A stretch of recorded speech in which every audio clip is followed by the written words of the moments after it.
Hey guys! Alright folks, we're here to check out the video that finished in first place on the Patreon poll of the week, Insomnium with Godforsaken featuring Johanna Kurkela. Now, I know this song obviously because I reviewed the album. It was one of my top 3 favorite songs on the album. The reason I picked this video, first of all, I'm really interested to see what they did with the video because once again, it was one of my favorite top 3 songs of the record. But 2, this is the first song ever with female vocals. Not in general. Insomnium. The first. That's been happening for a while. Yeah, that's been happening for a while. Like they're not reinventing the wheel here. So this is the first Insomnium song featuring a female vocalist. So based on that, based on the fact that you haven't heard the song, we haven't seen the video, the two of us, and it was one of my favorite tracks of the album. I think on those conditions alone, never mind that it got voted number 1. On those conditions alone, we need to check out this video. Yeah. Are you ready? Yeah.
Well, not surprised that these guys did the video. Fuck. Not surprised. Where's that placed on the album? Huh? This song placed on the album. I think it's 3rd or 4th on the track Really? list. Yeah. I think it's 3rd, if I'm not mistaken. I don't know. It feels I like... think Is White Christ before or after? Oh, I can't remember now. Dude, this one feels like a finale. No. But, It's early on. It's either 3rd or 4th. It's either one or... Honestly, I can't remember. I'm not saying... No, I'm not fighting you on this one. No, I'm just saying I don't remember the exact sound itself, order. From the sound itself. But the album is a concept. Nilo wrote a short story. That's why the album is called 1696. So the story happens at that time period, which was a time of famine in Finland and Sweden as well. So the story is around that year and the things that happen. Like there's a couple and things that happen to them. So the sound of this song doesn't... I mean, there's no song on this album that you can say that this track defines the record. No, because the album is actually pretty diverse. But as you would expect when you have a concept. When you have a concept, you can't have the whole album sounding the same. Like, you're going to have ups and downs, ebbs and flows. So, this track, it's either 3rd or 4th. I can't remember, but it's up there on the track list. Man. But this is some good stuff. I mean, that middle there, it kind of went... It went kind of away from the wintry Finnish vibe. It went completely somewhere else. I honestly, I would say that this album, when you think of Insomnium, you think melodic death metal, right? I feel like this album is more doom, and they've gone a lot more progressive. Yeah. So if anything, this album is like a doom / progressive death. I mean, it's still death metal. It's still a death metal album, but I feel like they emphasize more the doom side of their sound with some progressive elements, more so on the guitar, and then and even in the vocal melodies, the clean vocal melodies. But those parts where goes well with the story. I mean, of course, but I mean, the Insomnium staples are still there. I mean, you still have those fast drums with the beautiful melodic guitar. heavy drums in the background with the super melodic guitar in the forefront. Yeah, which is a staple with this band. But like I was saying, that middle part where it kind of broke off from the wintry vibe and went somewhere completely different. I enjoyed that because it really switched up. But then I went back and then the humming and everything about this song. I mean, it takes you on a journey, and those female hums and vocals in general were beautiful. By the way, I was wondering who she was. So when I spoke with Nilo, there's an interview on the channel. You guys can go check it out. I asked him, and she's a famous Finnish singer, not a metal singer, like just a singer. Just singer? She's famous, and apparently she's a fan of the band. I mean, who's not a fan of Insomnium? Unless you're deaf, and even then, you probably can get the album in Braille. So anyhow, you should always be a fan. Yes. Yeah, this riff right here is amazing. Imagine headbanging like that. What? Like you have the Braille in front of you. You go. Okay, careful what you do there. Looks like something else. What? Anyhow. What do you mean? Well, depending on where you have your hands. Anyhow, moving on. It's like I'm a DJ. Just saying, I'm not even... Okay. I'm just saying. I'm wax on, wax off. So, anyways, I'm just saying that it's interesting that they went with her because I'm sure they could get somebody from a band in Finland to do the vocal. But they went outside the box, and I think it's a home run. I mean, if you're going to have female vocals for the first time ever on a song, you don't want to kind of like just limping it in. You kind of want to go as far out as you can. And I want to throw this at you. The first time I heard this song, those humming vocals, more at the beginning than later on in the track, kind of reminded me a lot of Heilung. I'm not talking about sound-wise. The song is not a Heilung song. But those almost haunting, earthy... Very earthy hums. It reminded me of Heilung when I was listening to this song for the very first time. Because it's a song that feels earthy, that feels like connected with nature. And that voice, that female voice on it, really emphasized that connection.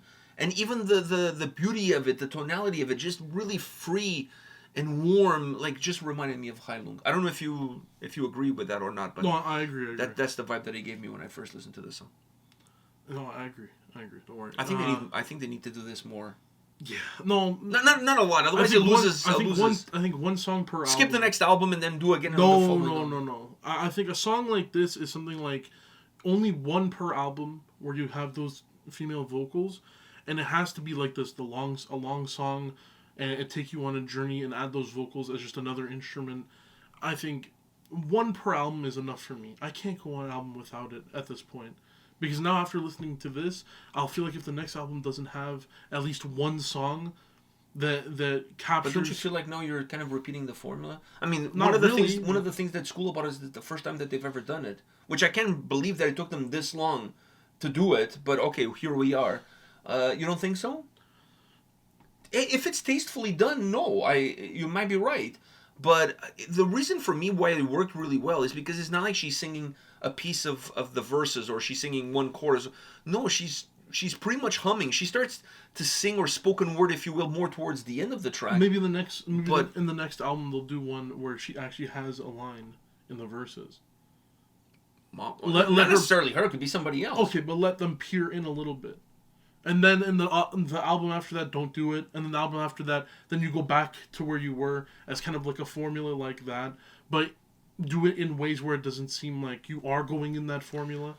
I think it would work. Because after listening to this, I don't want this to be the only song like this. I want at least, down the line, at least maybe one every other album or whatever like that. I want to throw something out here that maybe is going to shock some people, but the more I heard this song, the more it opened my mind to what they could do going forward as far as female vocals are concerned.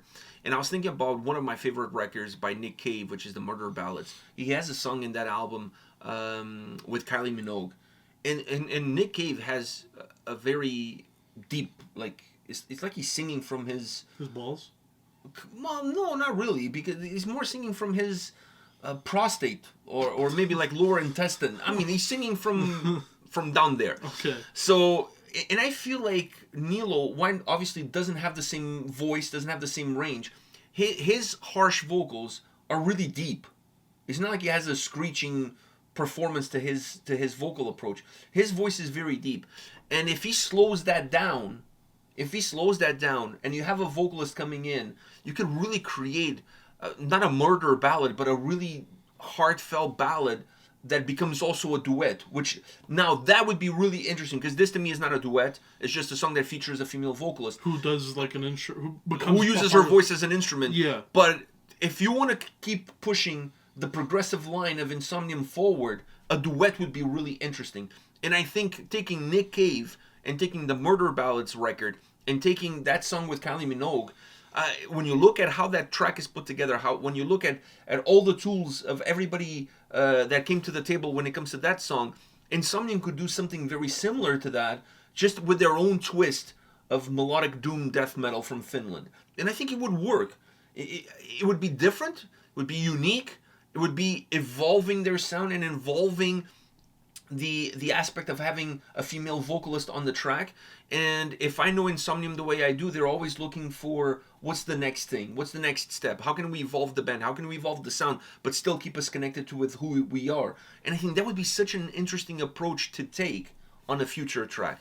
I think if there's a band that can pull it off, it's them, in all honesty, because of how deep his vocals are, how melodic the sound is, and how beautiful a female voice mixed in as a duet would really work on an Insomnium track. Just throwing it out there. If it happens, I want royalties.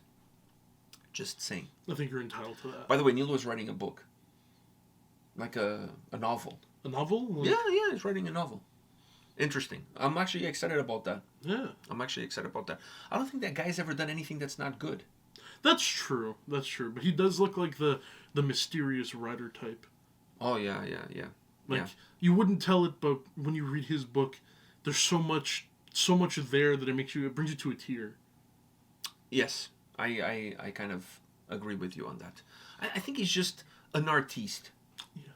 Some people are born to be carpenters. Some people are born to be artists. He was born to be an artist, and he is. And everybody around him is. I believe Marcus was the one that wrote this song. This is a beautiful track. Beautifully written, beautifully executed. It's just such a phenomenal a track. One of many that this record has. Now you're making me wonder what the track listing is. Is it deeper in the track listing? I could swear it's 3 or 4. Oh, fuck. Say something to the camera while I look for this. Something to the camera. I don't know. Like I'm really wondering where the track list sits on this. I'm wondering too, because, like I said, this song, it has that beautifulness of a start and a graceful finish. I mean, the song. Oh, We stop the ad. Okay. stop the ad. All right. So let me tell you. Third song. Third I was song. right. Okay. I was right. Third song. I said third, fourth. Fourth is actually Lillian. So I was right. All right. Perfect. I feel better now. It was kind of bothering me. Okay. All right. So now that we did that, which was great for this video, that little cameo there, we'll see you all at the next one. See ya.